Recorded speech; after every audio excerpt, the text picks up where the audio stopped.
Imagine the country you live in being hit by less and less fertile soil, making crop growing increasingly difficult.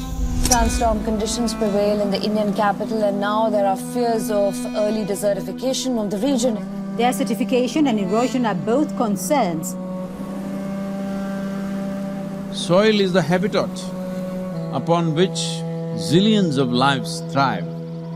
Because of that thriving life, everything grows. We eat food, other animals grow, everything happens because soil is rich.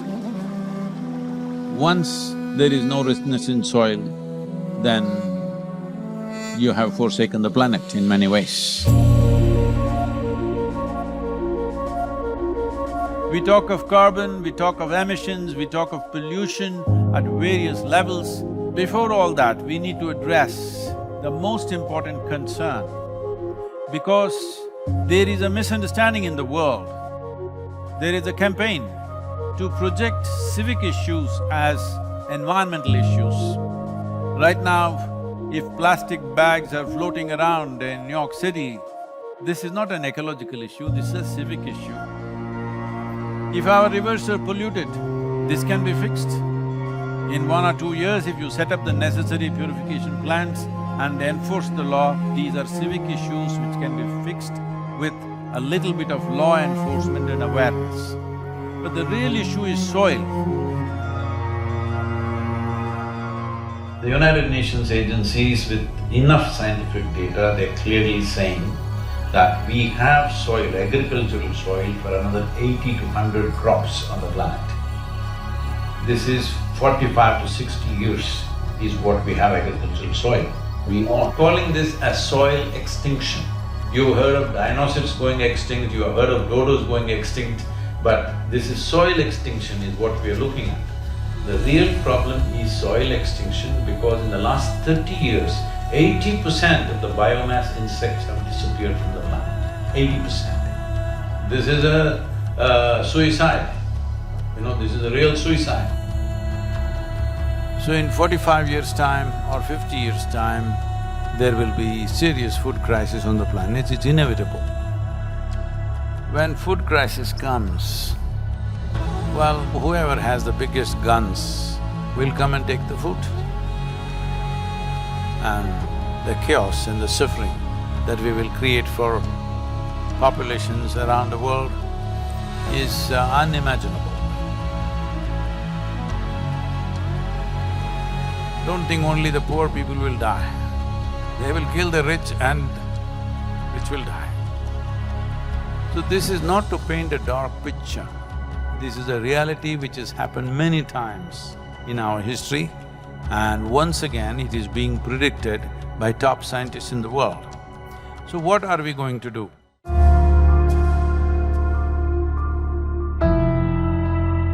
Why is soil going away? Where is it going away? See, what is sand becomes soil if you add organic content to it. What is soil becomes sand if you take away all the organic content from it. If you go into a rainforest, the organic content in the soil will be over 70%. In normal agricultural soil, the minimum organic content that has to be there to call soil soil is 3 to 6%. 3% is the most minimum. But today, for example, in India, 62% of India's soil, the organic content is 0.5% or below that.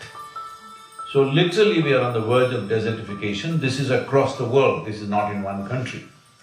In United States, the way the land has been used in terms of herbicides, weedicides, pesticides, well, we need to understand nearly 82 to 86% of biodiversity is within the first 12 inches of topsoil. When we plow with machines like tractors plow to a depth of 9 to 12 inches and leave it open, this means we are destroying the biodiversity completely. What biodiversity means is, it's the humus in the soil. The word human comes from the word humus. That means this is actually living soil. So it's very, very important that soil becomes the focus, because if you put 1/3 to 40% of the land, especially in the tropical world, under tree shade, your climate change could be easily reversed. Land is getting hot simply because it is plowed or it is paved. Land has to go under vegetation, whatever kind, natural grasses, bushes, trees, whatever, because all these are serving the ecological activity. And we must also understand soil is a very significant carbon sink. And soil is the largest water soak on the planet. And soil is the basis of all life.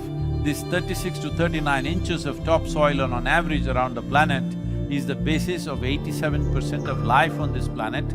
To keep the biodiversity alive is the most important thing that we need to do right now. Unless we start now, this will not happen.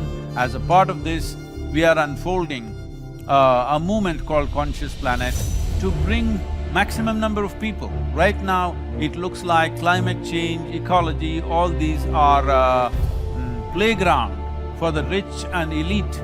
No, this must change. Individual human beings should become conscious about the danger that we are facing. Ecological issues must become election issues, and political parties must give significance to ecological issues in their manifestos. Governments must be elected for their concern for ecological issues. This needs to happen.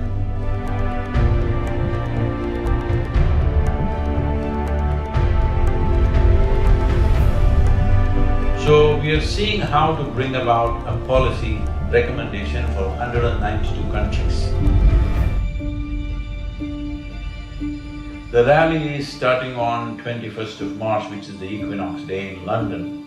And from London, it's a single lone motorcycle riding through 24 countries, 30,000 kilometers, reaching the Cauvery basin where we are on ground working in a river basin which is 83,000 square kilometers, and 5.2 million farmers work here. The very body that we carry is soil. Without soil being rich and well, this body and every other life cannot be well.